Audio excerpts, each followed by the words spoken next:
ನೀವು ನೋಡ್ತಾ ಇದ್ದೀರಾ ಫ್ರೀಡಮ್ ಟಿವಿ ಪಾಡ್ಕಾಸ್ಟ್. ನಾನು ಸಂತೋಷ್ ರಾಠೋಡ್. ನೋಡಿ, ನಮ್ಮ ಕರ್ನಾಟಕದ ಅಭಿವೃದ್ಧಿಗೆ, ನಮ್ಮ ಕರ್ನಾಟಕ ಇವತ್ತಿನವರೆಗೆ ಬೆಳೆದು ಬಂದಂತಹ ಒಂದು ಹಾದಿಗೆ ಅನೇಕರು ತಮ್ಮ ಕೊಡುಗೆಗಳನ್ನು ಕೊಟ್ಟಿದ್ದಾರೆ. ಅದರಲ್ಲೂ ತಮ್ಮ ಕುಟುಂಬವನ್ನು ಪಣಕ್ಕಿಟ್ಟು ತಾವು ಸಂಪಾದನೆ ಮಾಡಿರುವಂತಹ ಸರ್ವ ಆಸ್ತಿಯನ್ನು ಕೂಡ ಸಂಪೂರ್ಣವಾಗಿ ಈ ರಾಜ್ಯಕ್ಕೆ ಧಾರೆ ಎರೆದಂತಹ ಅನೇಕ ವ್ಯಕ್ತಿಗಳನ್ನು ನಾವು ನೋಡಿದ್ದೀವಿ. ಅದರಲ್ಲಿ ಒಂದೆರಡು ಉದಾಹರಣೆಗಳನ್ನು ಹೇಳೋದಾದ್ರೆ, BM ಶ್ರೀಕಂಠಯ್ಯ ಅವರು ನಮ್ಮ ಕರ್ನಾಟಕ ಸಾಹಿತ್ಯ ಪರಿಷತ್ತನ್ನು ಕಟ್ಟೋದಕ್ಕೆ ಅವರು ತಮ್ಮ ಇಡೀ ಸಂಪತ್ತನ್ನು ಅದಕ್ಕೋಸ್ಕರ ವಹಿಸಿದ್ರು. ಅದರ ಫಲವನ್ನು ಇವತ್ತು ನಾವು ಇಡೀ ಕರ್ನಾಟಕದ ಜನ ತೆಗೆದುಕೊಳ್ತಾ ಇದ್ದೀವಿ. ಅದೇ ರೀತಿಯಾಗಿ ವಚನ ಪಿತಾಮಹ ಹಳಕಟ್ಟಿಯವರ ಬಗ್ಗೆ ಯಾರಿಗೂ ಗೊತ್ತಿಲ್ಲ, ಎಲ್ರಿಗೂ ಕೂಡ ಗೊತ್ತಿದೆ. ಅವರು ಮನೆ ಮನೆಗೆ ತೆರಳಿ ವಚನಗಳನ್ನು ಸಂಗ್ರಹಣೆ ಮಾಡೋದಕ್ಕೆ ಅಂತ ತಮ್ಮ ಇಡೀ ಜೀವಮಾನದ ಸಂಪತ್ತನ್ನು ಅದಕ್ಕಾಗಿ ಮುಡಿಪಾಗಿಟ್ಟು ಅದರ ಪ್ರತಿಫಲ ಇವತ್ತು ನಮ್ಮ ವಚನ ಸಾಹಿತ್ಯ ಅಂತಾರಾಷ್ಟ್ರೀಯ ಮಟ್ಟದಲ್ಲೂ ಕೂಡ ಖ್ಯಾತಿಯನ್ನು ಪಡೆದುಕೊಳ್ತಾ ಇದೆ, ಹೆಸರನ್ನು ಮಾಡಿಕೊಳ್ತಾ ಇದೆ. ಯಾವ ರೀತಿ ಅವರು ಎಲೆಮರೆ ಕಾಯಿಯಾಗಿ ನಮಗೆ, ನಮ್ಮ ಭಾಷೆಗೆ ಯಾವ ರೀತಿಯಾಗಿ ಕೊಡುಗೆಯನ್ನು ಕೊಟ್ಟರು, ಅದೇ ರೀತಿಯಾಗಿ ಎಲೆಮರೆ ಕಾಯಿಯಾಗಿ ಫಲವನ್ನು ಕೊಡ್ತಾ ಇರುವಂತಹ ಒಬ್ಬ ವ್ಯಕ್ತಿ ಡಾಕ್ಟರ್ R.A. ಪ್ರಸಾದ್ ಅವರು. ಸರ್ ಅವರು ನಮ್ಮ ಜೊತೆಗೆ ಇವತ್ತು ಈ ಪಾಡ್ಕಾಸ್ಟ್ ನಲ್ಲಿ ಜಾಯ್ನ್ ಆಗಿದ್ದಾರೆ. ಸರ್, ಸ್ವಾಗತ ನಿಮಗೆ ನಮ್ಮ ಪಾಡ್ಕಾಸ್ಟ್ಗೆ. ಸರ್, ಎಲೆಮರೆ ಕಾಯಿಯಾಗಿ ತಾವಿವತ್ತು ನಮ್ಮ ಕನ್ನಡದ ಜನರಿಗೆ, ಜೊತೆಗೆ ನಮ್ಮ ಕರ್ನಾಟಕದ ಕನ್ನಡತೆಯ ಅಸ್ಮಿತೆಗೆ ತಾವು ತುಂಬಾ ದೊಡ್ಡ ಕೊಡುಗೆಯನ್ನು ಕೊಡುತ್ತಾ ಇದ್ದೀರಿ. ಮೊದಲಿಗೆ ನಿಮ್ಮ ಉಚಿತ ಕಂಪ್ಯೂಟರ್ ಶಿಕ್ಷಣ ಏನಿದೆ ಆ ವಿಚಾರಕ್ಕೆ ಸಂಬಂಧಪಟ್ಟಂತೆ ನೋಡಿದಾಗ, ನಮ್ಮ ಕರ್ನಾಟಕದ ಜನರಿಗೆ, ಅದರಲ್ಲೂ ಕೂಡ ಕನ್ನಡದ ತಂತ್ರಾಂಶ, ಅದು ಕೂಡ ಡಾಕ್ಟರ್ ರಾಜ್ ಅಣ್ಣವರ ಹೆಸರಲ್ಲಿ ಇಟ್ಟು, ಪುನೀತ್ ರಾಜ್ಕುಮಾರ್ ಅವರ ಹೆಸರಲ್ಲಿ ಆ ಒಂದು ತಂತ್ರಾಂಶವನ್ನು ಓಪನ್ ಮಾಡಿ ಇಡೀ ರಾಜ್ಯದ ಯುವಕರಿಗೆ ಸರಿಸುಮಾರು 60,000 ಮಕ್ಕಳಿಗೆ ತಾವು ತಂತ್ರಾಂಶವನ್ನು ಉಚಿತವಾಗಿ ತರಬೇತಿ ಕೊಟ್ಟಿದ್ದೀರಿ. ಈ ಒಂದು ಕಾನ್ಸೆಪ್ಟು ಅಥವಾ ಈ ಒಂದು ಸೇವೆ ಮಾಡಬೇಕನ್ನುವಂತಹ ಮನೋಭಾವ ನಿಮ್ಮಲ್ಲಿ ಬಂದಿದ್ದು ಹೇಗೆ, ಯಾವಾಗ, ಯಾವ ರೀತಿಯಾಗಿ ಇದನ್ನ ನೀವು ಪರಿಚಯಿಸಿದ್ರಿ ರಾಜ್ಯಕ್ಕೆ ಅಂತ? ಕನ್ನಡದ ಮಕ್ಕಳು ಬೆಳೆಯಬೇಕಂದ್ರಣ ಅಂತ. ಕನ್ನಡದ ಮಕ್ಕಳು ಬೆಳೆಯೋದಕ್ಕೆ ಅಂತ ನಾವು ಮಾಡಿ, ಬಡವರ ಮಕ್ಕಳು ಬೆಳಿಬೇಕು ಅನ್ನುವಂತಹ ಒಂದು ಹೇಳಿಕೆ ತುಂಬಾ ಪ್ರಚಾರ ಆಯ್ತು ಸರ್. ಬಡವರ ಮಕ್ಕಳು ಜೊತೆ ಕನ್ನಡಿಗರ, ಯಾಕಂದ್ರೆ ಕನ್ನಡಿಗರ ಮಕ್ಕಳೆಲ್ಲ ಬಡವರೇ. ಯಾಕಂದ್ರೆ ಕನ್ನಡತನವನ್ನು ತುಂಬಿಕೊಂಡಿರೋರು ಆರ್ಥಿಕವಾಗಿ ಬಡವರಾಗಿದ್ರು ಕನ್ನಡ ಭಾಷೆ ಮುಖಾಂತರ ಎತ್ತಿ ತೋರಿಸಿ ನಾಡಿಗಾಗಿ ಕೆಲಸ ಮಾಡಬೇಕು, ನಾಡಿಗಾಗಿ ಬದುಕಬೇಕು, ನಾಡಿಗರಾಗಿ ಹಿತ ಕಾಪಾಡಬೇಕು ಅಂತ ಬದುಕುವಂಥ ವ್ಯಕ್ತಿಗಳಲ್ಲಿ ನಾನು ಒಬ್ಬ. ಜನರು ಕೂಡ ಹಾಗೆ ಇದ್ದಾರೆ, ಇಲ್ಲ ಅಂತ ಹೇಳಲ್ಲ. ಅದು ನಮ್ಮ ವ್ಯವಸ್ಥೆ, ಶಿಕ್ಷಣದ ವ್ಯವಸ್ಥೆ ದಾರಿ ತಪ್ಪಿಸ್ತಾ ಇದೆ. ಅದು ಸ್ವಲ್ಪ ಭಾಳ ವಿಕೋಪಕ್ಕೆ ಹೋಗ್ತಾ ಇದೆ. ಆದರೆ ನಾವು ಈ ಸಂಸ್ಥೆ ಮಾಡಬೇಕಂತ ಬಂದಿದ್ದ ಉದ್ದೇಶ ಏನಂತಂದರೆ, 2002 ಇಸ್ವಿಯಲ್ಲಿ ಇಡೀ ಭಾರತಕ್ಕೇನೆ, ಇಡೀ ಪ್ರಪಂಚಕ್ಕೇನೆ ಬೆಂಗಳೂರು ಭಾಳ ಉತ್ತುಂಗದಲ್ಲಿತ್ತು. ಸಾಫ್ಟ್ವೇರ್ ಅಂತ ನಾವು ಹೇಳ್ತೀವಿ, ತಂತ್ರಾಂಶದಲ್ಲಿ ಹೊರ ರಾಜ್ಯಗಳಿಂದ ಕ್ಯಾಂಪಸ್ ಸೆಲೆಕ್ಷನ್ ಮಾಡಿಕೊಂಡು ಕರ್ನಾಟಕದಲ್ಲಿ ಉದ್ಯೋಗ ಕೊಡುವಂಥ ಒಂದು ಚಾಳಿ ಬಿದ್ದುಬಿಟ್ಟಿತ್ತು, ದೊಡ್ಡ ಪ್ರವೃತ್ತಿ. ಅದರಿಂದ ವಲಸೆ ಸಮಸ್ಯೆನೂ ಜಾಸ್ತಿ ಆಗುತ್ತೆ. ಡಾಕ್ಟರ್ ಸರೋಜಿನಿ ಮಹಿಷಿ ವರದಿಗೆ ತದ್ವಿರೋಧವಾಗಿ ಕೆಲಸ ಮಾಡ್ತಾಯಿದ್ರು. ಇದು ನೋಡ್ಕೊಂಡಾಗ ನಾವೇನು ಮಾಡಿದ್ವಿ, ಡಾಕ್ಟರ್ ನಿರುಪಮ್ ಅವರು, HFC doctor HSV Srinivasa Sharma ಅವರು, ನಾನು ಎಲ್ಲ ಸೇರಿಕೊಂಡು ಯಾಕೆ ನಾವು ಕನ್ನಡ ತಂತ್ರಾಂಶದ ಮುಖಾಂತರ, ಕನ್ನಡದ ಪರಿಭಾಷೆಯ ಮುಖಾಂತರ, ಆಂಗ್ಲದ ಪರಿಭಾಷೆಯ ಮುಖಾಂತರ, IT ಸಂಬಂಧಪಟ್ಟಂಥ ಒಂದು ಕ್ಷೇತ್ರಕ್ಕೆ ನಾವು ಕನ್ನಡ ಮಾಧ್ಯಮದ ಮುಖಾಂತರ ಕನ್ನಡಿಗರಿಗೆ ಯಾಕೆ ಒಂದು ತರಬೇತಿ ತಂತ್ರಾಂಶವನ್ನು ಕೊಡಲಿಕ್ಕೆ ಪ್ರಯತ್ನ ಪಡಬಾರ್ದು ಅಂತ ಯೋಚನೆ ಮಾಡಿದಾಗಲೇ ಉದ್ದೇಶಿಸಿದೆ ಈ ಕನ್ನಡ ಗಣಕ ಉಚಿತ ತರಬೇತಿ ಕೇಂದ್ರ ಸಂಸ್ಥೆ ಪ್ರಾರಂಭ ಮಾಡಲಿಕ್ಕೆ. ಬೆಂಗಳೂರಿನ ಸಂಪಿಗೆ ಟಾಕೀಸ್ ಎದುರುಗಡೆ ಒಂದು ಸಣ್ಣ ಒಂದು ಬಾಡಿಗೆ ಹೆಸರು ಇದೆಯಲ್ಲ ಸರ್, ಡಾಕ್ಟರ್ ರಾಜ್ಕುಮಾರ್ ಕುಟೀರ ಅನ್ನುವಂಥದ್ದು ಇದೆಯಲ್ಲ, ನಿಜಕ್ಕೂ ಕೂಡ ತುಂಬಾ ಅತ್ಯದ್ಭುತವಾಗಿರುವಂತಹ ಹೆಸರು. ಈ ಹೆಸರು ಇಡೋದಕ್ಕೆ ಏನು ನನಗೆ ಒಂದು ಮೂಲ ಹೇಳ್ಬಿಡ್ತೀನಿ. ಈ ಡಾಕ್ಟರ್ ಸರೋಜಿನಿ ಮಹಿಷಿ ವರದಿ ಜಾರಿ ಮಾಡಬೇಕಾದಾಗ 1982 ಇಸ್ವಿ, ನಾನು ಅವಾಗ 14 ವರ್ಷ ಹುಡುಗ. ಅವಾಗ ಈ ಸರೋಜಿನಿ ಮಹಿಷಿ ವರದಿ ಜಾರಿ ಮಾಡಬೇಕು ಭಾಳ ದೊಡ್ಡ ಪ್ರಮಾಣದ ಹೋರಾಟ ನಡೀತಾ ಇತ್ತು ಇಡೀ ಕರ್ನಾಟಕ ಸಂಬಂಧಪಟ್ಟಂಗೆ ವಿಧಾನಸೌಧದ ಮುಂಭಾಗದಲ್ಲಿ. ಅವಾಗ ಶಾಲಾ ಕಾಲೇಜುಗಳಲ್ಲಿ ಓದತಕ್ಕಂಥ ಸಂದರ್ಭದಲ್ಲಿ ನಮ್ಮ ಏನು ಶಿಕ್ಷಕರಿದ್ದರು, ಕನ್ನಡದ ಬಗ್ಗೆ, ಕನ್ನಡಿಗರ ಬಗ್ಗೆ ಆಗ್ತಕ್ಕಂಥ ಅನ್ಯಾಯದ ಬಗ್ಗೆ ಈ ಥರ ನಡೀತಾ ಇದೆ ಕರ್ನಾಟಕದಲ್ಲಿ ಅಂತ ಹೇಳಿದಾಗ, ನಾವು ಚಿಕ್ಕ ಹುಡುಗರು, ನನ್ನ ಮನೆ ವಾತಾವರಣ ಹಾಗಿತ್ತು, ಹೋರಾಟದ ಮನೋಭಾವನೆ ಬೆಳೆದಂಥ ವಿಚಾರ. ಅದು ನಾವು ನಮ್ಮ ಸಂಗಡಿಗರು ದಿನ ಹೋಗಿ ಬರ್ತಾಯಿದ್ವಿ. ಶಾಲೆ ಮುಗಿಸ್ಕೊಂಡು 12 ಗಂಟೆ ಮೇಲೆ ಆ ಸಾಹಿತಿಗಳು, ಕಲಾವಿದರು ಬಳಗದಲ್ಲಿ ಕೂತ್ಕೊಂಡು ಬರ್ತಾಯಿದ್ವಿ ಕನ್ನಡದ ವಿಚಾರ. ಆವಾಗ ಒಂದು ವರ್ಷಗಳಲ್ಲೇ ನಡೀತು. ಆನಂತರ ಡಾಕ್ಟರ್ ರಾಜ್ಕುಮಾರ್ ಅವರು ಈ ಒಂದು ಹೋರಾಟಕ್ಕೆ ಬಂದ ನಂತರ ವ್ಯಾಪಕವಾದ ಅದಕ್ಕೆ ಒಂದು ಬಲ ಸಿಕ್ತು ಇಡೀ ಕರ್ನಾಟಕದಲ್ಲಿ. ಆವಾಗ ನನ್ನ ಜೀವನದ ಮೇಲೆ, ನನ್ನ ಹೋರಾಟದ ಮೇಲೆ ಅವರವರು ಪರಿಣಾಮಗಳು, ಡಾಕ್ಟರ್ ರಾಜ್ಕುಮಾರ್ ಪರಿಣಾಮಗಳು ಬೀರ್ತು. ಆಮೇಲೆ ಆ ಹೋರಾಟಗಳು ನಾನು ಸಕ್ರಿಯವಾಗಿ ಪಾಲ್ಗೊಂಡಿದ್ದೆ. ಅತ್ಯಂತ ಚಿಕ್ಕ ವಯಸ್ಸು ನಂದು. ಆವಾಗ ನಾನು ಭಾಗವಹಿಸಿದ್ದು 14 ವರ್ಷ ಹುಡುಗ ನಾನು, 1982ರಲ್ಲಿ. ಆವಾಗ ಆ ಹಿನ್ನೆಲೆಯಲ್ಲೇ ಬೆಳೆದು ಬಂದವನು. ಆಮೇಲೆ ನಾನು ಸಂಘಟನೆಗಳ ಮುಖಾಂತರ ಮಾಡ್ಕೊಂಡ್ಬಂದಾಗ ಈ ಅಖಿಲ ಕರ್ನಾಟಕ ಪ್ರಜಾ ಪರಿಷತ್ತು, ಕರ್ನಾಟಕ ಯುವ ಪರಿಷತ್ತು, ಆಮೇಲೆ ಕನ್ನಡ ಅನುಷ್ಠಾನ ಮಂಡಳಿ, ಆಮೇಲೆ ಈಗ ಕನ್ನಡ ಗಣಕ ಉಚಿತ ತರಬೇತಿ ಕೇಂದ್ರ ಮಾಡಿದ್ವಿ. ಈಗ ಸ್ವಂತ ಕಟ್ಟಡ ಮಾಡ್ತೀವಿ, ಸರ್ಕಾರ ಕಟ್ಟಿಸ್ಕೊಟ್ಟಂಥ ಒಂದು ಬೃಹತ್ ಬೆಂಗಳೂರು ಮಹಾನಗರ ಪಾಲಿಕೆ ಜಾಗದ ಮೇಲೆ ಒಂದು ಕಟ್ಟಡ ಮಾಡಿದ್ವಿ. ಆ ಕಟ್ಟಡಕ್ಕೆ ನಾನು ಡಾಕ್ಟರ್ ರಾಜ್ಕುಮಾರ್ ತಾಂತ್ರಿಕ ಕುಟೀರ ಅಂತ ಹೆಸರು ಇಟ್ಟು, ಯಾಕೆಂದರೆ ಆ ಒಂದು ಹೆಸರು ಸೂಕ್ತ ಅನಿಸ್ತು ನಮಗೆ. ಹಾಗಾಗಿ ಇಟ್ಟ ಮೇಲೆ ಈಗ ಪುನೀತ್ ರಾಜ್ಕುಮಾರ್ ಕನ್ನಡ ತಂತ್ರಾಂಶ ಯೋಜನೆ ಅಂತ ಕೂಡ ಶುರು ಮಾಡಿದ್ದೀವಿ. ಬಹುಶಃ ಅವ್ರ ಕುಟುಂಬದವ್ರು ಗೊತ್ತಿಲ್ಲ, ಇದು ಬೇರೆ ಬೇರೆ ಕಾರಣಗಳಿಗೆ ಬಳಸ್ಕೊಡ್ತಾರೆ. ನಾವು ಹಾಗಲ್ಲ, ನಾವು ನಿಜವಾದ ನಾಡಿನ ಜನಗಳಿಗೆ, ಆಮೇಲೆ ನಿಜವಾದ ಕನ್ನಡದ ಮಾಧ್ಯಮದವರಿಗೆ, ಆಮೇಲೆ ಈ ಸರ್ಕಾರಿ ಶಾಲೆಯಲ್ಲಿ ಓದಿರ್ತಾರಲ್ಲ, ಆಮೇಲೆ ಗ್ರಾಮೀಣ ಪ್ರದೇಶದಲ್ಲಿ ಓದಿರ್ತಾರಲ್ಲ, ಅವರಿಗೆ ಸಂಸ್ಥೆ ಉಪಯೋಗ ಆಗಬೇಕು ಅಂತ ಮಾಡಿದ ಉದ್ದೇಶ ನಾವು.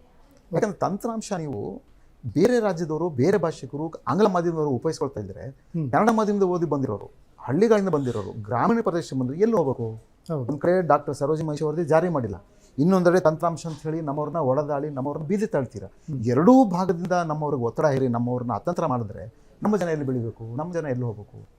ಆರ್ಥಿಕವಾಗಿ ಕುಗ್ಬಿಡ್ತಾರೆ, ಮಾನಸಿಕವಾಗಿ ಕುಗ್ಗೋಗ್ಬಿಡ್ತಾರೆ, ಔದ್ಯೋಗಿಕವಾಗಿ ಕುಗ್ಗೋಗ್ಬಿಡ್ತಾರೆ. ಅದು ಹಾಗಾಗಬಾರ್ದು ಅಂತ ಹೇಳ್ಬಿಟ್ಟು ನಮ್ಮ ಸಂಸ್ಥೆ ಮಾಡಿದ್ವಿ. ಇದುವರೆಗೂ ಕಳೆದ 22 ವರ್ಷದಲ್ಲಿ 65,000ಕ್ಕೂ ಹೆಚ್ಚು ಜನಕ್ಕೆ ಅಂದರೆ ಕನ್ನಡ ತಂತ್ರಾಂಶವನ್ನು ನೀಡೋ ಮುಖಾಂತರ IT ಕ್ಷೇತ್ರಕ್ಕೆ ಆಂಗ್ಲ ಪರಿಭಾಷೆಯನ್ನು ಪರಿಚಯ ಮಾಡಿ, ಒಂದು ತರ್ಜುಮೆ ಮಾಡಿ ತರಬೇತಿಯನ್ನು ಕೊಡೋ ಮುಖಾಂತರ ಇವತ್ತು 65,000 ಜನಕ್ಕೆ ಕನ್ನಡ ಮಾಧ್ಯಮದಲ್ಲಿ ಓದಿರೋರಿಗೆ, ಸರ್ಕಾರಿ ಶಾಲೆ ಓದಿರೋರಿಗೆ, ಗ್ರಾಮೀಣ ಭಾಗದಿಂದ ಬಂದಿರೋರಿಗೆ ತರಬೇತಿಯನ್ನು ಕೊಡೋ ಮುಖಾಂತರ 50,000 ಜನಕ್ಕೆ ಉದ್ಯೋಗ ಮಾಡ್ತೀವಿ. ಸರ್ಕಾರದ ವಿವಿಧ ಅಂಗಸಂಸ್ಥೆಗಳಲ್ಲಿ, ನಿಗಮ ಮಂಡಳಿಯಲ್ಲಿ ಕೆಲಸ ಮಾಡ್ತಾರೆ. ಅರ್ಧಕ್ಕರ್ಧ ಜನ ನಮ್ಮಲ್ಲಿ ಕಲ್ತಿರೋರು, ಮಾಧ್ಯಮ ಕ್ಷೇತ್ರದಲ್ಲಿ ಬಂದಿರೋರು ಕೂಡ ನಮ್ಮಲ್ಲಿ ಕಲ್ತ್ಕೊಂಡು ಹೋಗ್ತಾರೆ.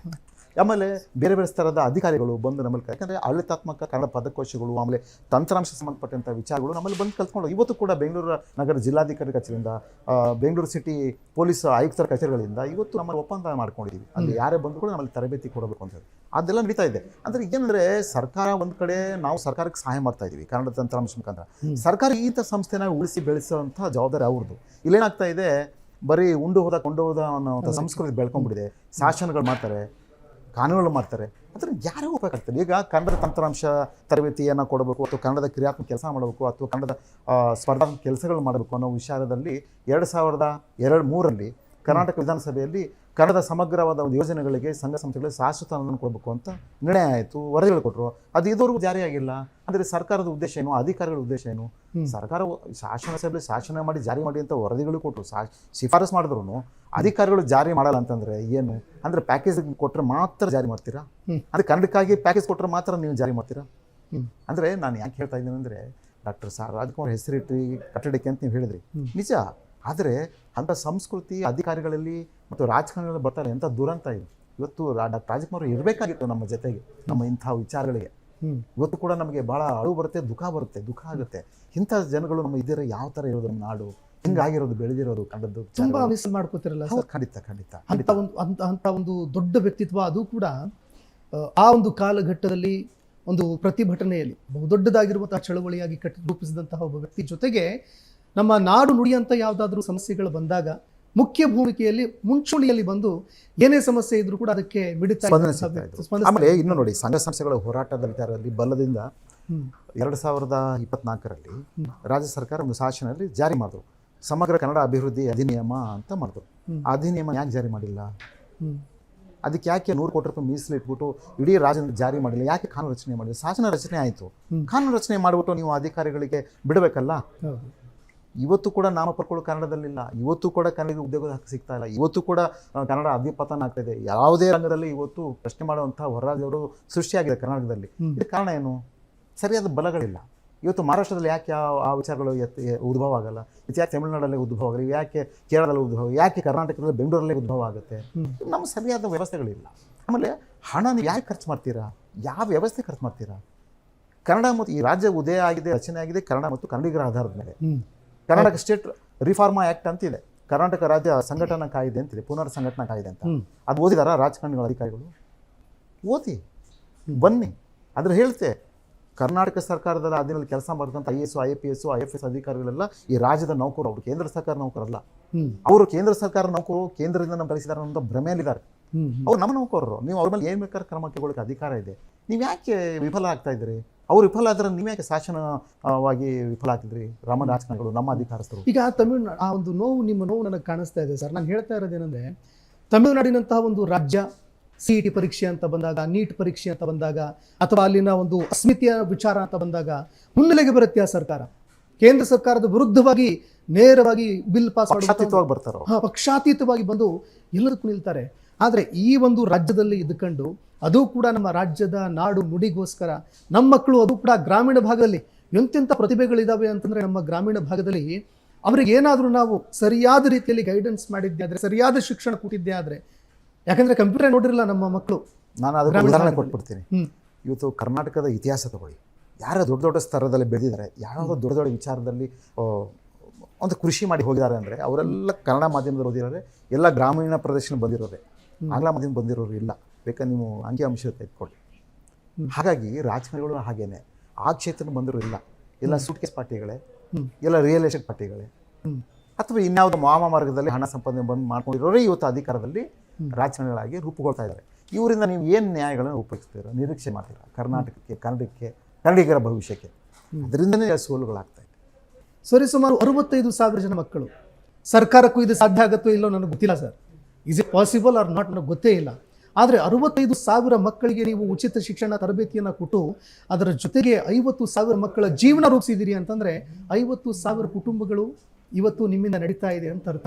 ನಾನು ಹೇಳೋದೇನೆಂದರೆ, ತುಂಬ ಕಷ್ಟಗಳನ್ನು ಅನುಭವಿಸಿದಿರಿ. ನಿಮ್ಮ ಯಾವ ರೀತಿಯಾಗಿ ನಾವು ಹೋರಾಟಗಾರನ ನೋಡಿದ್ದೀವಿ ಕರ್ನಾಟಕಕ್ಕೋಸ್ಕರ. ತಮ್ಮ ಇಡೀ ಕುಟುಂಬನೇ ಪಣಕ್ಕಿಟ್ಟವ್ರು ತುಂಬ ಜನ ಇದ್ದಾರೆ. ಅದೇ ರೀತಿ ನೀವು ಕೂಡ ಚಿನ್ನ ಆಡ ಇಟ್ಟಿದ್ದೀರಿ, ತುಂಬ ಸಾಲ ಮಾಡ್ಕೊಂಡ್ರಿ.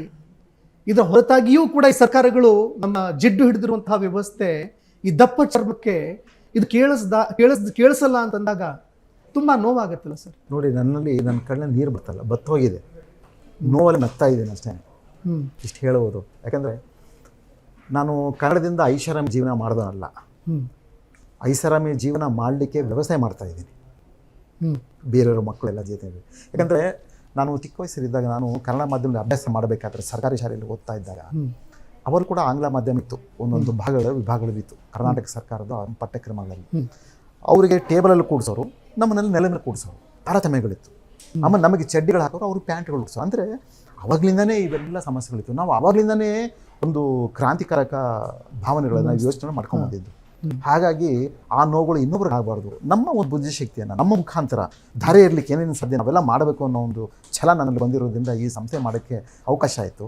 ನನ್ನ ಜೊತೆ ಇರ್ತಕ್ಕಂಥ ನನ್ನ ಜೊತೆಗೆ ಡಾಕ್ಟರ್ SL ಗಂಗಾಧರಪ್ಪ ಅಂತಿದ್ದಾರೆ, ಕರ್ನಾಟಕ ಸರ್ಕಾರದಲ್ಲಿ ಅವರು IAS ಅಧಿಕಾರಿ ಆಗಿದ್ದು, ಪ್ರಧಾನ ಕಾರ್ಯದರ್ಶಿ ಆಗಿದ್ದರು. ಅವರು ನಮ್ಮ ಜೊತೆ ಕೈ ಜೋಡಿಸಿದ್ರು. ಪಾಪ ಒಬ್ಬ ಅಧಿಕಾರಿಯಾಗಿ ನಮ್ಮ ಜೊತೆ ಇದ್ದಾರೆ ಅಂದರೆ ಯೋಚನೆ ಮಾಡಿ. ಅವರು ಮನಸ್ಸು ಮಾಡದೆ ಬೇರೆ 10-20 ಲಕ್ಷ ಸಂಬಳಕ್ಕೂ ಹೋಗ್ಬೋದು. ಅವರು ರಿಟೈರ್ಡ್ ಆದಮೇಲೆ ಅವರು ನಮ್ಮ ಜೊತೆ ಇದ್ದು ಬೆನ್ನೆಲುಬಾಗಿದ್ದು, ಸ್ವಲ್ಪ ಹಣಕಾಸಿನ ಸಹಾಯನೂ ಮಾಡ್ತಾಯಿದ್ರು. ಬೇರೆ ರೀತಿಯಲ್ಲಿ ಬೇರೆ ಕೂಡ ಸರ್ವ್ ಮಾಡ್ತಾಯಿದ್ರು. ಅದು ನಿರಂತರವಾಗಿ ಮಾಡ್ಕೊಂಡು ಹೋದ್ವಿ. ಈ ಕರೋನಾ ಆದಮೇಲೆ ಏನಾಯಿತು, ನಮಗೆ ಆರ್ಥಿಕವಾದ ಹಿಡಿತ ಸಿಕ್ಕಾಪಟ್ಟೆ ಸಮಸ್ಯೆ, ತುಂಬ ಸಮಸ್ಯೆ. ಆಮೇಲೆ ಹಿಂದೆ ಕನ್ನಡ ಸಂಸ್ಕೃತಿ ಇಲಾಖೆಯವರು ಒಂದು 10 ಲಕ್ಷ 15 ಲಕ್ಷ ಹಿಂಗೆ ಕೊಡ್ತಾಯಿದ್ರು. ಸಣ್ಣ ಪುಟ್ಟದ್ದು ಬೃಹತ್ ಬಿಂದು ನಾಲ್ಕು ಸಣ್ಣ ಪುಟ್ಟ ಸಹಾಯ ಸಿಗ್ತಾಯಿತ್ತು. ಅದು ಶಾಶ್ವತ ಸಹಾಯ ಅಲ್ಲ. ನಮಗೆ ಬೇಕಾಯಿತು 50-60-70 ಲಕ್ಷ ಬೇಕು ಒಂದು ವರ್ಷಕ್ಕೆ. ಅವ್ರು ಕೊಡೋದು 6 ಕಾಸಿನ ಮದ್ದಿಗೆ ಥರ ಆಗೋದು. ಅದು ಆದರೂ ಏನೋ ಒಂದು ಮಾಡಿ ನಮ್ಮ ಅಂದ್ಕೊಂಡು ಹೋಗ್ತಾಯಿದ್ವಿ. ಯಾವಾಗ ಈ ಕರೋನಾ ಬಂದ ನಂತರ ಇಡೀ ಸರ್ಕಾರದ ವ್ಯವಸ್ಥೆ ಪೂರ್ತಿ ವಿಫಲ ಆಯಿತು, ವೈಫಲ್ಯಕ್ಕೆ ಹೋಗ್ಬಿಟ್ಟು. ಕನ್ನಡ ಅಂದರೆ ನಿಮಗೂ ನಮಗೇನು ಸಂಬಂಧ ಅನ್ನೋ ಮಟ್ಟಿಗೆ ಬಂದ್ಬಿಟ್ರು. ಹಾಗಾಗಿ ಅನಿವಾರ್ಯ ಕಾರಣಗಳಾಗಿ ನನ್ನ ಮನೆ ಒಡೆಗಳು, ನನ್ನ ವೈಯಕ್ತಿಕವಾದ ಬದುಕಿನ ಹಣ ಎಲ್ಲವೂ ದಾರಿ ಹೇಳುತ್ತೆ. ಇವತ್ತು ಕನ್ನಡದ ಮುಖಾಂತರ ಬೆಳೆದವರು ಐಷಾರಾಮಿ ಜೀವನ ಮಾಡ್ತಾ ಇರ್ತಕ್ಕಂಥವ್ರು ನೀವು ನೋಡಿದ್ದೀರಿ. ಕನ್ನಡದಿಂದ ಬೇರೆ ಸ್ತರವಾಗಿ ಘಟ್ಟಗಳಲ್ಲಿ ಉದ್ಯಮಿಗಳಾಗಿ ಹೋದವರು ನೋಡಿದ್ದೀವಿ. ಅದನ್ನು ರಾಜಕಾರಣಿಗಳಾದವರು, ಇನ್ನೊಬ್ಬರು, ಮತ್ತೊಬ್ಬರು ಎಲ್ಲ ಒಂದೊಂದು ರೀತಿಯಲ್ಲಿ ಪುಷ್ಕಳವಾಗಿದ್ದಾರೆ, ಇಲ್ಲ ಅಂತ ಹೇಳಲ್ಲ. ಆದರೆ ಕನ್ನಡದಿಂದ ಬೆಳೆದ ಮೇಲೆ ಒಂದು ಸ್ವಲ್ಪ ಋಣ ತೀರಿಸಬೇಕು. ಅದು ರಾಜಕಾರಣಿಗಳ ರೂಪದಲ್ಲಾಗಿರ್ಬೋದು, ಹೋರಾಟಗಾರರ ರೂಪದಲ್ಲಾಗಿರ್ಬೋದು, ಅಥವಾ ಉದ್ಯಮಿಗಳ ರೂಪದಲ್ಲಾಗಿರೋರು ಆಗಿರ್ಬೋದು. ಇವತ್ತು ನಮಗೆ ತುಂಬ ಕಷ್ಟ ಇದೆ, ನಾವು ಒಪ್ಪಳ್ತೀವಿ. ತುಂಬಾ ಸಮಸ್ಯೆಗಳಿದೆ. ಅಂದರೆ ಒಂದು ಸಂಘಟನೆ, ಒಬ್ಬ ವ್ಯಕ್ತಿ ತನ್ನ ಒಡವೆಗಳನ್ನು, ಮನೆಗೆ ಇರ್ತಕ್ಕಂಥ ವ್ಯವಸ್ಥೆಗಳನ್ನು ಮಾರಿ ನಡೆಸುವಂಥ ವ್ಯವಸ್ಥೆಗೆ ಈ ವ್ಯವಸ್ಥೆ ಬಿಡಬಾರ್ದಾಗಿತ್ತು. ಯಾಕಂದ್ರೆ ನಾನು ಸಹಾಯ ಕೇಳಿದವರು ವ್ಯಕ್ತಿಗಳಿಲ್ಲ. ನಾನು ಎಲ್ಲರಲ್ಲೂ ಸಹಾಯ ಕೇಳಿದೆ, ಭಾಳಷ್ಟು ಉದ್ಯಮಿಗಳಲ್ಲಿ ಕೇಳಿದೆ, ಯಾರು ಸ್ಪಂದಿಸ್ತಾನೆ ಇಲ್ಲ. ಇದಕ್ಕೇನು ಅಂದರೆ, ನಾವು ಕನ್ನಡ ದೇಶದಲ್ಲಿ ಉತ್ಸವ, ಜಾತ್ರೆ, ಸನ್ಮಾನ ಸಮಾರಂಭ ಮಾಡಿದ್ರೆ ಸ್ಪಂದಿಸ್ತಾ ಇದ್ರು. ನಾನು ಮಾಡ್ತಾ ಇರೋದು ಔದ್ಯೋಗಿಕವಾಗಿ ನೆಲೆಗಟ್ಟಿನ ಉದ್ಯೋಗ ಕೊಡೋವಂಥದ್ದು, ಜೀವನ ಕೊಡೋವಂಥದ್ದು ಕನ್ನಡ ದೇಶದಲ್ಲಿ, ಕನ್ನಡದ ಮುಖಾಂತರ. ಅದಕ್ಕೆ ಸ್ಪಂದಿಸಲ್ಲ ಅಂತ ನಾವು ಇನ್ನೇನು ಹೇಳೋಕ್ಕಾಗುತ್ತೆ. ಇಲ್ಲಿ ಬರೀ ವೃಜುಮಣೆಗೆ, ಕನ್ನಡ ದೇಶದಲ್ಲಿ ವೃಜುಮಣೆ ಮಾಡೋದಕ್ಕೆ ಏನು ಬೇಕಾದ್ರೂ ಸಿಗುತ್ತೆ. ಜೀವನ ಕೊಡ್ತಕ್ಕಂಥ ಕನ್ನಡ ಹೆಸರಲ್ಲಿ ಮಾಡ್ತಕ್ಕಂಥ ವ್ಯವಹಾರಗಳಿಗೆ, ಮಾಡ್ತಕ್ಕಂಥ ಸೇವೆಗೆ ಖಂಡಿತ ಸಹಾಯ ಸಿಗಲ್ಲ ಅನ್ನೋದಕ್ಕೆ ಇದೊಂದು ಉದಾಹರಣೆ. ನಮ್ಮ ಸಂಸ್ಥೆ ಹೀಗೆಲ್ಲ ಅವ್ರನ್ನ ಮಾತನಾಡಿಸಿದಾಗ ಅವರಲ್ಲಿ ಇರುವಂತಹ ಮನುಷ್ಯತ್ವ ಸತ್ತಿದೆ ಅಂತ ಅನಿಸ್ತಾ, ಅಥವಾ ಅವರಲ್ಲಿ ಇರುವಂತಹ ನಮ್ಮ ನಾಡಿಗಾಗಿ ಇರುವಂತಹ ಪ್ರೀತಿಯಾಗಿರ್ಬೋದು, ಅಥವಾ ಯಾವ ಕೆಲಸ ಮಾಡೋದಕ್ಕೆ ಅಂತ ಜನ ಆಯ್ಕೆ ಮಾಡಿದ್ದಾರೆ, ಆ ಭಾವನೆಗಳೇ ಸತ್ತು ಹೋಗಿದೆ ಅಂತ ಏನಾದ್ರು ಅನ್ನಿಸ್ತಾ? ಭಾವನೆಗಳಿಂದ ಅವರು ಬೆಳೆದ ಮೇಲೆ ಇನ್ಯಾಕೆ ಬೇಕು ಅನ್ನೋ ಅಂಥ ಮಟ್ಟಕ್ಕೆ ಹೋಗ್ಬಿಟ್ಟಿದ್ದಾರೆ. ಭಾವನೆಗಳು ಕೂಡ ಸತ್ತೋಗಿದೆ. ಆಮೇಲೆ ನಾನು ನೀನು ಅಂಥ ಒಂದು ಭೇದ ಭಾವ ಕೂಡ ಬೆಳೆದುಬಿಟ್ಟಿದೆ. ಆಮೇಲೆ ಜೊತೆಗೆ ನಾವು ಬಂದಂಥ ಹಾದಿ ಕೂಡ ಮರ್ತು ಹೋಗಿದ್ದಾರೆ. ಎಲ್ಲವೂ ಕೂಡ ಕೆಲಸ ಮಾಡಿದ್ದೆ ಈ ಥರದ್ದು ಅಂತ ನನ್ನ ಒಂದು ಭಾವನೆ. ಆಮೇಲೆ ನಾನು ಈ ವಿಷಯದಲ್ಲಿ ನೆನೆಸ್ಕೊಳ್ಳೋಂಥದ್ದು ಆಲೂರು ವೆಂಕಟರಾಯರನ್ನ. ಅವರು ಕರ್ನಾಟಕ ಏಕೀಕರಣ ಆಗಬೇಕಾದಾಗ ಅವರು ತನುಮನ ಧನಗಳೆಲ್ಲ ಧಾರೆ ಎಳೆದು ದಾನ ರೂಪದಲ್ಲಿ ಕೊಟ್ಟಿದ್ದಾರೆ. ಆ ಥರ ಅನೇಕ ಕರ್ನಾಟಕದಲ್ಲಿ ಅನೇಕ ಶ್ರೀಮಂತ ಕುಟುಂಬಗಳು ಇವತ್ತು ನಿರ್ಗತಿಕರಾಗಿದ್ದಾರೆ. ಕಾರಣ ಏನು? ಕರ್ನಾಟಕ ಏಕೀಕರಣಕ್ಕೆ ಧಾರೆ ಎಳೆದುಬಿಟ್ರು. ಅದೆಲ್ಲ ನಾನು ಇತಿಹಾಸ ನೋಡಿದಾಗ ನನಗೆ ಗಾಬರಿ ಕೂಡ ಆಗಿದೆ. ನನಗೆ ಇಷ್ಟೆಲ್ಲ ಇತಿಹಾಸ ನೋಡೋದು ಕೂಡ ನಾನು ಯಾಕೆ ಈ ಕ್ಷೇತ್ರ ಆಯ್ಕೆ ಮಾಡ್ಕೊಂಡು, ನಾನು ಯಾಕೆ ಈ ಸಂಸ್ಥೆ ಮಾಡಿದೆ ಅನ್ನೋವಂಥ ಒಂದು ಸರಿ ಯೋಚನೆ ಕೂಡ ನನ್ನಲ್ಲಿ ಬರೋಕ್ಕೆ ಶುರು ಆಗ್ಬಿಟ್ಟಿದೆ. ನೀವು ಕೂಡ ಇಡೀ ರಾಜ್ಯದಾದ್ಯಂತ ಸಾಕಷ್ಟು ಹೆಸರು ಮಾಡಿದ್ರಿ. ನಿಮ್ಮ ಕುಟುಂಬ, ಹೆಂಡತಿ ಅಂತ ಬಂದಾಗ, ತಾಯಿ ಅಂತ ಬಂದಾಗ, ಚಿನ್ನ ಅಡ ಇಡುವಂತಹ ಒಂದು ಪರಿಸ್ಥಿತಿ ಬಂದಾಗ ಆ ಭಾವನೆ ಏನಾದರೂ ಕಾಣ್ತದೆ, ಆ ನೋವೇನಾದರೂ? ಆದರೆ ಒಂದೇನಂದರೆ ಭಗವಂತ ಕನ್ನಡ ತಾಯಿ ನನ್ನ ಕುಟುಂಬದಲ್ಲಿರೋರಿಗೆ ಆ ಮನಸ್ಸು ಅಂದರೆ ಭಾವನಾತ್ಮಕವಾಗಿ ನಾನು ಮಾಡ್ತಕ್ಕಂಥ ಕೆಲಸ ನಾಡಿನ ಕೆಲಸ, ದೇವ್ರ ಕೆಲಸ ಅಂತ ಅಂದ್ಕೊಂಡಿದ್ದಾರೆ. ಅದಕ್ಕೆ ಅಡ್ಡಿಪಡಿಸಲಿಲ್ಲ. ಅದಕ್ಕೊಂದು ಅವ್ರಿಗೆ ನಾನು ವಿಶೇಷ ಧನ್ಯವಾದ ಹೇಳಬೇಕು ನಿಮ್ಮ ಮಾಧ್ಯಮ ಮುಖಾಂತರ. ಬಹುಶಃ ಬೇರೆ ಕುಟುಂಬದಾದರೆ ಭಾಳ ದೊಡ್ಡ ಜಗಳೇ ಆಗ್ತಾಯಿತ್ತೇನೋ, ಅಥವಾ ಬೇರೆ ಬೇರೆ ಥರದ ಸಮಸ್ಯೆಗಳು ಆಗ್ತಾಯಿತ್ತು. ಖಂಡಿತ ಆಗ್ತಾಯಿತ್ತು. ಇವತ್ತು ನನ್ನ ಕುಟುಂಬದ ಸಮಸ್ಯೆಗಳಿದೆ, ಇಲ್ಲ ಅಂತ ನಾನು ಹೇಳಲ್ಲ. ಆರ್ಥಿಕವಾಗಿ ಭಾಳ ನಾವು ನೊಂದಿದ್ದೀವಿ.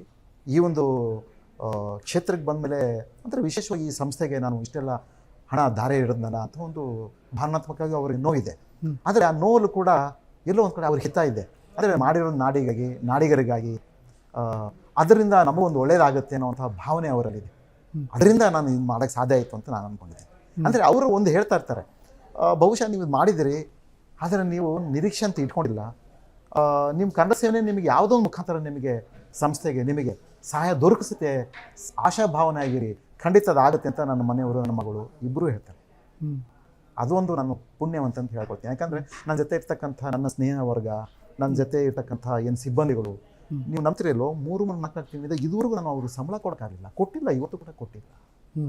ಆದರೂ ನಮ್ಮ ಸಂಸ್ಥೆ ಜೊತೆಗಿದ್ದಾರೆ. ಅವ್ರ ಮನಸ್ಸು ಮಾಡಿದೆ ಎಲ್ಲಾದರೂ IT BT ಹೋದರೆ 1 ಲಕ್ಷ 2 ಲಕ್ಷ ಸಂಬಳ ತೊಗೊಳ್ತಾರೆ. ಅವ್ರು ನಾವು ಕೊಡ್ತಕ್ಕಂಥ ಗೌರವವನ್ನು ತೆಗೆದುಕೊಂಡು ನಮ್ಮ ಜೊತೆಗೆ 23 ವರ್ಷ ಜೊತೆಗಿದ್ದಾರೆ. ಅಂದರೆ ಅವರಲ್ಲಿ ನನ್ನಲ್ಲಿ ಇರ್ತಕ್ಕಂಥ ಸೇವೆ, ಕನ್ನಡ ಸೇವೆ, ಭಾವನೆಗಳು ಇದು ಅಲ್ಲಿ ಅವ್ರನ್ನ ನೆರೆವರಿಸಿದೆ ನಮ್ಮ ಜೊತೆಗೆ.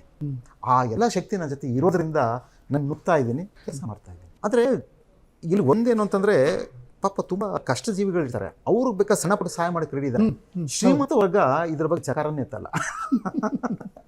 ಅವ್ರು ನಮಗೆ ಇದಕ್ಕೆ ಸಂಬಂಧನೇ ಇಲ್ಲ ಅನ್ನೋಂಥ ಒಂದು ಗ್ರಾಮೀಣ ಮಕ್ಕಳು ಬೆಳೆದು ಬೇಕಾಗಿರಲ್ಲ ಸರ್. ಖಂಡಿತ. ಅದಕ್ಕೆ ನಾನು ಗ್ರಾಮೀಣ ಭಾಗದವ್ರಿಗೆ, ವಿಶೇಷವಾಗಿ ಕನ್ನಡ ಮಾಧ್ಯಮದವರಿಗೆ ಮಾಡಿರೋ ಉದ್ದೇಶನೇ ಈ ಸಂಸ್ಥೆ. ನನ್ನ ಉದ್ದೇಶನೇ ಅದು. ಯಾಕಂದರೆ ನಾವು ಇದನ್ನು ಮಾಡಿದ್ರೆ ಶ್ರೀಮಂತ ವರ್ಗಕ್ಕೆ, ಶ್ರೀಮಂತ ಕನ್ನಡಿಗರಿಗೆ ನಾವು ಮಾಡಿದರೆ ಬಹುಶಃ ಅವರ ಮಕ್ಕಳನ್ನ ಸೇರಿಸ್ಕೊಂಡು ಒಂದು 55,000 ಫೀಸ್ ಕೊಟ್ಟಿರೋರು ಏನೋ ಗೊತ್ತಿಲ್ಲ ನನಗೆ. ನಿಮ್ಗೆ ಇನ್ನೊಂದು ಹೇಳ್ತೀನಿ ನೋಡಿ, IT ಇಂದ AI ಇವತ್ತು ಆತಂಕದಲ್ಲಿದ್ದಾನೆ ಕರ್ನಾಟಕದ ನಾಡಿಗಳು. ಯಾಕಂದರೆ ಒಂದೆಡೆ ಕಂಪ್ಯೂಟರ್ ಶಿಕ್ಷಣ ಮಾಡೇ ಇಲ್ಲ ಬಹುತೇಕ ಭಾಳಷ್ಟು ಜನ, ಇನ್ನೊಂದು ಕಡೆ IT ಕ್ಷೇತ್ರಕ್ಕೆ ನಮಗೆ ಹೋಗಲೇ ಇಲ್ಲ. ಈಗ ಪೆಂಡಭೂತವಾಗಿ AI ಕಾಡ್ತಾ ಇದೆ. ನಮ್ಮ ಕನ್ನಡಿಗರ ಭವಿಷ್ಯ ಏನಾಗ್ಬೋದು ಯೋಚನೆ ಮಾಡಿ, ಏನಾಗ್ಬೋದು ಯೋಚನೆ ಮಾಡಿ. ಈಗ ಅದಕ್ಕೆ ತಕ್ಕಂತೆ ತಯಾರು ಮಾಡ್ತಕ್ಕಂಥ ವ್ಯವಸ್ಥೆ ಕರ್ನಾಟಕದಲ್ಲಿ ಆಗಬೇಕು, ಸರ್ಕಾರಗಳು ಮಾಡಬೇಕು. ಸರ್ಕಾರ ಮಾಡಲ್ಲ ಬಿಡಿ, ನಾವು ಮಾಡ್ತಾ ಇದ್ದೀವಿ, ನಮಗಂತ ಜೊತೆ ಆಗ್ಬೇಕಲ್ಲ, ನಮ್ಮ ಕೈ ಜೋಡಿಸ್ಬೇಕಲ್ಲ. ಈಗ ಸಂಘ ಸಂಸ್ಥೆಗಳು ಬೆಳೆದಿದ್ದಾರೆ, ಸಂಘ ಸಂಸ್ಥೆಗಳು ಶ್ರೀಮಂತರಾಗಿದ್ದಾರೆ ಮುಖಂಡಗಳು, ಅಥವಾ ಸಂಘ ಸಂಸ್ಥೆಗಳ ಜೊತೆಗಿದ್ದವರೆಲ್ಲ ಉದ್ಯಮದಾರರಾಗಿದ್ದಾರೆ, ಅಥವಾ ಈ ಉದ್ಯಮದಾರರು ವಾಣಿಜ್ಯೋದ್ಯಮರು ಇನ್ನೂ ಚೆನ್ನಾಗಿ ಬೆಳೆದಿದ್ದಾರೆ, ರಾಜಕಾರಣಗಳು ಭಾಳ ಗುಂಡು ಗುಂಡಾಗಿದ್ದಾರೆ, ಎಲ್ಲವೂ ಆಗಿದೆ. ಸರಿ, ಕನ್ನಡಿಗರ ಭವಿಷ್ಯ ಬಗ್ಗೆ ಯೋಚನೆ ಮಾಡಬೇಕಲ್ಲ, ನಮ್ಮಂಥ ಸಂಸ್ಥೆ ಜೊತೆ ಕೈ ಜೋಡಿಸ್ಬೇಕಲ್ಲ. ನೀವು ಮಾಡೋಕ್ಕಾಗಲ್ಲ, ನಿಜ, ನಾನು ಒಪ್ಕೊಳ್ತೀನಿ, ಇವೆಲ್ಲ ಮಾಡೋಕ್ಕಾಗಲ್ಲ. ಇವರು ಭಾಳ ದೊಡ್ಡ ಕಾರ್ಯಗಳಿದು ಮಾಡಿಬಿಡಿ. ಇದು ನನ್ನ ಸಂಸ್ಥೆ ಸ್ವಂತ ಕಟ್ಟಡ ಇದೆ, ಅದು ಕಟ್ಟಡ ತೊಗೊಂಡು ಏನು ಮಾಡ್ತೀರಾ? ಅಲ್ಲಿ ಇರ್ತಕ್ಕಂಥ ವ್ಯವಸ್ಥೆ ಬೆಳಿಬೇಕಲ್ಲ, ಅಲ್ಲಿ ಇರ್ತಕ್ಕಂಥ ಉಳಿಬೇಕಲ್ಲ, ಸಿಬ್ಬಂದಿಗಳು 6 ಜನ ಸಿಬ್ಬಂದಿಗಳು ಉಳಿಬೇಕಲ್ಲ, ಅಲ್ಲಿ ಬರ್ತಕ್ಕಂಥ ವಿದ್ಯಾರ್ಥಿ ಬಂದು ಅಲ್ಲಿ ಕಲಿಯುವಂಥ ವಾತಾವರಣ ನಿರ್ಮಾಣ ಆಗಬೇಕಲ್ಲ. ಅದು ನಿರಂತರ ಬೆಳಿಬೇಕಾದ್ರೆ ನಮ್ಮ ಒಂದು ತಿಂಗಳಿಗೆ 3 ಲಕ್ಷ 4 ಲಕ್ಷ ಅವಶ್ಯಕತೆ ಇದೆ. ಈಗ AI ಸಂಬಂಧಪಟ್ಟಂತೆ ನಾವೆಲ್ಲ ತಯಾರು ಮಾಡ್ತಾ ಇದ್ದೀವಿ. ಅದೆಲ್ಲ ಆದರೆ ಒಂದು 6 ಲಕ್ಷಕ್ಕಿಂತ ಹೆಚ್ಚು ದುಡ್ಡು ಬೇಕಾಗುತ್ತೆ. ಒಂದು ವಿದ್ಯಾರ್ಥಿಗೆ 5,000 ಅಷ್ಟು ಒಂದು ಖರ್ಚು ನಮ್ಗೆ ಬರುತ್ತೆ. ಇವೆಲ್ಲ ನಾವು ವ್ಯವಸ್ಥೆ ಮಾಡಿದೆ. ಅವಂತ 5,000 ರೂಪಾಯಿ ಕೊಡ್ತಕ್ಕಂಥ ಒಬ್ಬ ವಿದ್ಯಾರ್ಥಿಗೆ ಒಂದು ಬ್ಯಾಚಿಗೆ ನಾವು 300-400 ಜನ ತಯಾರು ಮಾಡ್ತೀವಿ ಅಂತ ಹೇಳ್ತೀವಿ. ಅದಕ್ಕೆ ಉದ್ಯಮದಾರರು, ವಾಣಿಜ್ಯೋದ್ಯಮಿಗಳು, ಬೇರೆ ಬೇರೆ ಸ್ತರದ ವಿಚಾರಗಳು ಅವರೆಲ್ಲ ನಮಗೆ ಸಹಾಯ ಮಾಡಿ, ಸ್ಪಾನ್ಸರ್ ಮಾಡಿ ಅಂತ ಪ್ರೈಸ್ಗಳು ಕೊಟ್ಟು ಜೊತೆ ಆಗೋಕ್ಕೆ ರೆಡಿ ಇದ್ದಾರಾ? ಅದು ಆಗಬೇಕಾಗುತ್ತೆ. ಯಾಕೆಂದರೆ ನಮ್ಮ ನಾಡಿಗರಿಗೆ ಉದ್ಯೋಗ ಕೊಡಬೇಕು. ನಮ್ಮ ನಾಡಿಗರಿಗೆ ನೋಡಿ ಏನಾಗಿದೆ, ಧಾರವಾಡದಲ್ಲಿ ಒಂದು ವಿಷಯ ನಡೀತದೆ, ಭಾಳ ಸಂತೋಷ ಆಯಿತು. ಸರ್ಕಾರದಲ್ಲಿ ಉದ್ಯೋಗ ಸಿಗಬೇಕು ಅಂತ ಹೇಳ್ಬಿಟ್ಟು ಹೋರಾಟ ಮಾಡ್ತಾಯಿದ್ದಾರೆ, ಆಯಿತು ಒಂದು ಕಡೆ. ಅದೇ ಖಾಸಗಿ ರಂಗದಲ್ಲಿ ಬೇರೆ ಬೇರೆ ವಿವಿಧ ಸ್ತರದಲ್ಲಿ ವಲಸಿಗರನ್ನು ಸೇರ್ಕೊಳ್ತಾ ಇದ್ದಾರೆ. ನಮ್ಮ ಕನ್ನಡ ನಾಡೆಲ್ಲ ನಾವು ಹುಟ್ಟಿ ಬೆಳೆದೀವಿ, ನಾವು ಓದಿದ್ದೀವಿ, ನೀವು ಎಲ್ಲ ರಂಗದಲ್ಲೂ ಉದ್ಯೋಗ ದೊರಕಿಸಿ ಅಂತ ಹೇಳ್ಬಿಟ್ಟು ಸರೋಜಿನಿ ಮಹಿಷಿ ಜಾರಿ ಮಾಡಿ ಅಂತೇಳಿ ಯಾಕೆ ನೀವು ಹೋರಾಟ ಮಾಡಲ್ಲ? ಕೇವಲ ಸರ್ಕಾರಿ ಹುದ್ದೆನೇ ಬೇಕು ಅಂತ ಯಾಕೆ ಹೋರಾಟ ಮಾಡ್ತೀರಾ? ತಪ್ಪಲ್ವಾ? ಸರ್ಕಾರದ ವ್ಯವಸ್ಥೆಯಲ್ಲೂ ಕೆಲಸ ಬೇಕು, ಅದಕ್ಕೂ ಹೋರಾಟ ಒಂದು ಕಡೆ ನಾನು ಖಂಡಿತ ಬೆಂಬಡ್ತೀನಿ. ಅದೇ ರೀತಿ ಸರ್ಕಾರ ಸ್ತರದಲ್ಲಿ ಬಿಟ್ಟು ನಿಗಮ ಮಂಡಳಿಗಳಲ್ಲಿ, ಖಾಸಗಿ ಸಂಸ್ಥೆಗಳಲ್ಲಿ, ಖಾಸಗಿ ವಾಣಿಜ್ಯ ಸಂಸ್ಥೆಗಳಲ್ಲಿ ಮತ್ತು ಕೇಂದ್ರ ಸರ್ಕಾರದ ಉದ್ಯಮಿಗಳಲ್ಲಿ, ಆಮೇಲೆ ಖಾಸಗಿ ಬರ್ತಕ್ಕಂಥ ಬಹಳಷ್ಟು ಸಂಸ್ಥೆಗಳಲ್ಲಿ ನೀವು ಯಾಕೆ ಅಲ್ಲಿ ನಮ್ಮ ಕನ್ನಡಿಗರಿಗೆ ಮೀಸಲಾತಿ ಬೇಕು, ಸರೋಜಿ ಮಹಿಷಿ ಜಾರಿ ಮಾಡಬೇಕು ಅಂತ ಯಾಕೆ ಹೋರಾಟ ಮಾಡಲ್ಲ ವಿದ್ಯಾರ್ಥಿಗಳು? ತಪ್ಪಲ್ವಾ? ನೀವು ಮಾಡಬೇಕಲ್ವ? ನಿಮ್ಮ ಕರ್ತವ್ಯ ಅಲ್ವಾ? ನೀವು ಇವತ್ತು ಮಗು ಅಳದಿದ್ರೆ ತಾಯಿ ಹಾಲು ಕೊಡಲ್ಲ. ಕನ್ನಡಿಗರ ಸಮಸ್ಯೆ ಬಂದಾಗ ನಾವು ಹೋರಾಟಕ್ಕೆ ಬರಲೇಬೇಕಾಗುತ್ತೆ. ಈಗ ಹೋರಾಟದಲ್ಲಿ ಜಂಜಿಗಳು ಬಂದಿದ್ವಿ, ನಾವು ಹೋರಾಟದ ದೊಡ್ಡ ರೂಪ ತಗೊಳ್ಳಿ, ಖಂಡಿತ ಜಂಜಿಗಳಿಗೆ ನಾನು ಸ್ವಾಗತ ಮಾಡ್ತೇನೆ. ನಿಮ್ಮ ಹಕ್ಕುಗಳಿಗೆ ಪಾಲಿಸ್ಕೊಳ್ಳೋದು ಕನ್ನಡಿಗರ ಹಕ್ಕು, ಕನ್ನಡದ ಹಕ್ಕು, ನೀವು ನಾಡಿನ ಹಕ್ಕು, ಇಲ್ಲಿ ಹುಟ್ಟಿ ಬೆಳೆದಕ್ಕೆ ಹಕ್ಕು. ನೀವು ಯಾಕೆ ಅದ್ರ ಬಗ್ಗೆ ಹೋರಾಟ ಮಾಡಲ್ಲ? ನೀವು ಮಾಡಿ, ನಾನು ಅದನ್ನ ಪೊಟೆನ್ಷಿಯಲ್ ಪವರ್ ಏನಿದೆಯಲ್ಲ ಸರ್, ಹುಡುಗರು ಅರ್ಥ ಮಾಡ್ಕೊಂಡು ಸಂವಿಧಾನಾತ್ಮಕವಾಗಿ ಸಮಾಧಾನವಾಗಿ ಕೂತ್ಕೊಂಡು ಪ್ರೊಟೆಸ್ಟ್ ಮಾಡಿದ್ರು ಕೂಡ ಪರವಾಗಿಲ್ಲ. ಆದರೆ ಅದರ ಒಂದು ಕೊರತೆ, ಆ ಪೊಟೆನ್ಶಿಯಾಲಿಟಿ ಏನಿದೆ, ಜವಾಬ್ದಾರಿ ಏನಿದೆ, ಅದರ ಕೊರತೆ ಏನಾದರೂ ಕಂಡು ಬರುತ್ತಾ ಇದೆ? ಖಂಡಿತ ಕಂಡು ಬರ್ತಾ ಇದೆ. ಯಾಕೆಂದರೆ ಈ ಶಾಲಾ ಕಾಲೇಜಲ್ಲಿ ಏನಾಗ್ತಾ ಇದೆ, ಎಲ್ಲ ಒಂಥರ ಈ ಫೇಸ್ಬುಕ್ಗಳು ಅಥವಾ ವಾಟ್ಸಪ್ಗಳು ಬಂದಾಗ ಯಥೇಚ್ಛವಾಗಿ ಆ ಒಂದು ಮಾನಸಿಕವಾದ ಇದರಲ್ಲಿದ್ದಾರೆ. ನೋಡಿ, ಸ್ನೇಹಿತರ ಕೂತ್ಕೊಂಡು 10 ಜನ ಕೂತ್ಕೊಂಡ್ರೆ ಎಲ್ಲರೂ ಮೊಬೈಲಲ್ಲೇ ಇರ್ತಾರೆ. ಅಂದರೆ ಅವರಿಗೆ ನಾಯಕತ್ವ ಗುಣಗಳು ಅಥವಾ ಹೋರಾಟದ ವಿಚಾರಗಳು, ಸಾಮಾಜಿಕ ಸ್ಥಿರತೆಗಳು, ಕನ್ನಡದ ಆಗುಹೋಗಳು, ನಾಡಿನ ಆಗುಹೋಗಳು, ಅದ್ರ ಬಗ್ಗೆ ಅರಿವೇನಿಲ್ಲ. ಅವ್ರು ಬೇಕಾಗಿಲ್ಲ. ಶಾಲಾ ಕಾಲೇಜುಗಳಲ್ಲಿ ಬರೀ ನಿಮಗೆ ಜ್ಞಾನ ತುಂಬ್ತಾ ಏನು, ನಿಮಗೆ ಕಲಿಕಾ ಜ್ಞಾನ ಮಾತ್ರ ತುಂಬ್ತಾ ಇದ್ದಾರೆ ವಿನಃ ಸಾಮಾಜಿಕ ಜ್ಞಾನ, ಪರಿಸರದ ಜ್ಞಾನ, ಔದ್ಯೋಗಿಕ ಜ್ಞಾನ, ಬೆರಿಕೆ ಜ್ಞಾನ ಅಂದರೆ ಬೆರೆಯೋ ಜ್ಞಾನ, ಆಮೇಲೆ ಸ್ನೇಹದ ಜ್ಞಾನ ತುಂಬ್ತಾ ಇಲ್ಲ.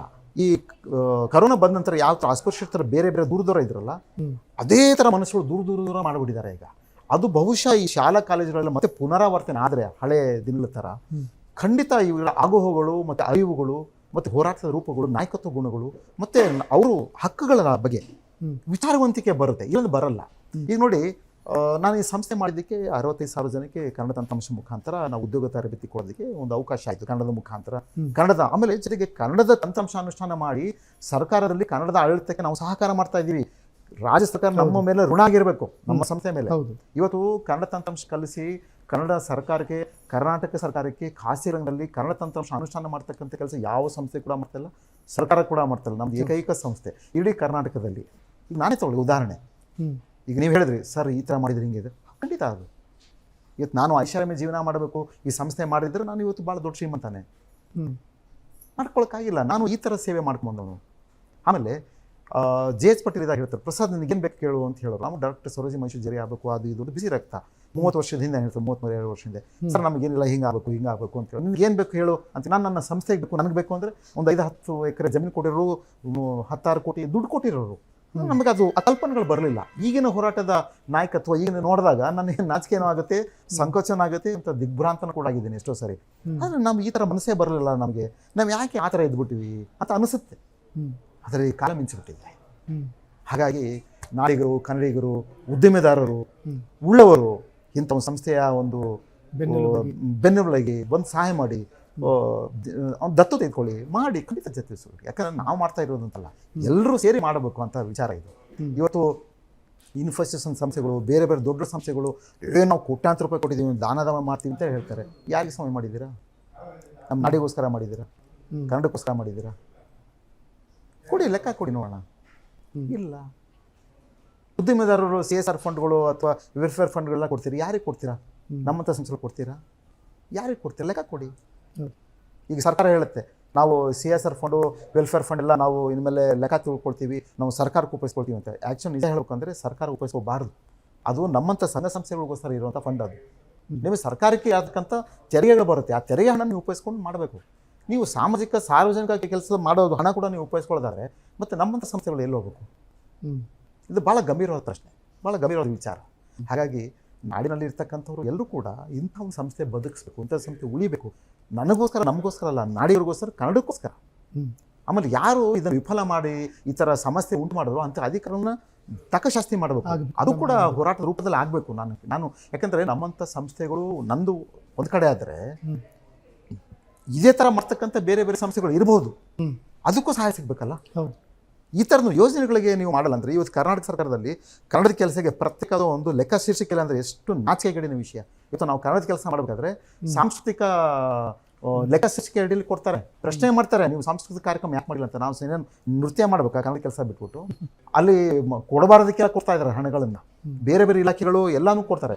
ನಾನು ಏನು ಕೇಳ್ತೀನಿ ಅಂದರೆ ಸರ್ಕಾರದ ವ್ಯವಸ್ಥೆ ಸರಿಯಾದ ಒಂದು ಮಾರ್ಗಕ್ಕೆ, ಸರಿಯಾದ ಒಂದು ದಾರಿಗೆ ಬಂದು ಸಾರ್ವಜನಿಕರು ಎಲ್ಲರೂ ಕೈ ಜೋಡಿಸಿದ್ರೆ ಇಂಥ ಸಂಸ್ಥೆಗಳು ಬದುಕುತ್ತೆ, ಬೆಳೆಯುತ್ತೆ, ಕನ್ನಡಿಗರು ಬೆಳೀತಾರೆ, ಕನ್ನಡದ ಮಕ್ಕಳು ಬೆಳಿಬೇಕನ್ನ ಅಂತ ನಾನು ಇಷ್ಟ ಹೇಳಿದ್ರು. IT ಇಂದ BT ತನಕ, BTಯಿಂದ AI ತನಕ ನಾಡಿಗರು ವಂಚನೆಯಾಗಿ ಒಳಗಾಗಬಾರ್ದು, ಉಳಿಬೇಕನ್ನೋ ಅಂತ ನನ್ನ ಪ್ರಶ್ನೆ. ಧನ್ಯವಾದಗಳು doctor R. A. Prasad sir, ನಮ್ಮ ಜೊತೆಗೆ ಸುದೀರ್ಘವಾಗಿ ಮಾತನಾಡಿದ್ರಿ. ನೋಡಿ, ನಾವು ಯಾರಿಗೂ ಕೂಡ ಉಪಕಾರ ಮಾಡ್ತಾ ಇಲ್ಲ. ಮೊದಲನೇದಾಗಿ ನಾವು ಅರ್ಥ ಮಾಡ್ಕೊಳ್ಬೇಕಾಗಿರೋದು, ನಮ್ಮ ನಾಡನ್ನು ಕಟ್ಟಿದ್ದಾರೆ, ನಮ್ಮ ನುಡಿಗಾಗಿ ಶ್ರಮಿಸಿದ್ದಾರೆ, ಜೊತೆಗೆ ನಮ್ಮ IT ಅನ್ನುವಂಥದ್ದು ಏನಿದೆ ಅಲ್ಲಿಂದ AIಗೆ ನಮ್ಮ ಕರ್ನಾಟಕವನ್ನು, ನಮ್ಮ ಕನ್ನಡವನ್ನು ತೆಗೆದುಕೊಂಡು ಹೋಗುವಂತಹ ಕೆಲಸವನ್ನು ಮಾಡ್ತಾ ಇದ್ದಾರೆ. ಹೀಗಾಗಿ ನಾನು ಸರ್ ನಂಬರ್ ಕೂಡ ಹೇಳ್ತಾ ಇದ್ದೀನಿ ಈ ಕಾರ್ಯಕ್ರಮದಲ್ಲಿ. ಸಾಧ್ಯವಾದರೆ ನೀವು ಕೂಡ ಸರ್ನ ಕಾಲ್ ಮಾಡಿ, ಪ್ರಸಾದ್ ಸರ್ಗೆ ಮಾತನಾಡಿ, ಅವರಿಗೆ ಬೆನ್ನೆಲುವಾಗಿ ನಿಲ್ಲಿ. 9844060658 ಈ ನಂಬರ್ಗೆ ನೀವು ಕರೆ ಮಾಡಿ. ನಮ್ಮ ಸಂಸ್ಥೆ ನಂಬರ್ ತಗೊಳ್ಳಿ, 08023561966. ಇದು ನಮ್ಮ ಸಂಸ್ಥೆ ನಂಬರು ಕೂಡ. ತರಬೇತಿಗೂ ಕೂಡ ಸೇರ್ಬೋದು, ಸಹಾಯ ಕೂಡ ಮಾಡ್ಬೋದು. ಯಾರಾದರೂ ಬಡ ಮಕ್ಕಳಿದ್ರೆ ಅವರನ್ನು ಕೂಡ ನೀವು ಕಂಪ್ಯೂಟರ್ ತರಬೇತಿಗೆ ಸೇರಿಸಬಹುದು, ಅವರಿಗೂ ಕೂಡ ಸಹಾಯ ಆಗಲಿ. ಜೊತೆಗೆ ಯಾರು ನಮ್ಮ ನಾಡು ನುಡಿಗಾಗಿ ನಿಸ್ವಾರ್ಥ ಸೇವೆಯನ್ನು ಸಲ್ಲಿಸ್ತಾ ಇದ್ದಾರೆ ಅಂಥವರ ಬೆನ್ನಿಗೆ ನಿಲ್ರಯ್ಯ ಅಂತ ಹೇಳ್ತಾ ಇವತ್ತಿನ ಕಾರ್ಯಕ್ರಮವನ್ನು ಮುಗಿಸ್ತಾ ಇದ್ದೀನಿ. ನಮಸ್ಕಾರ.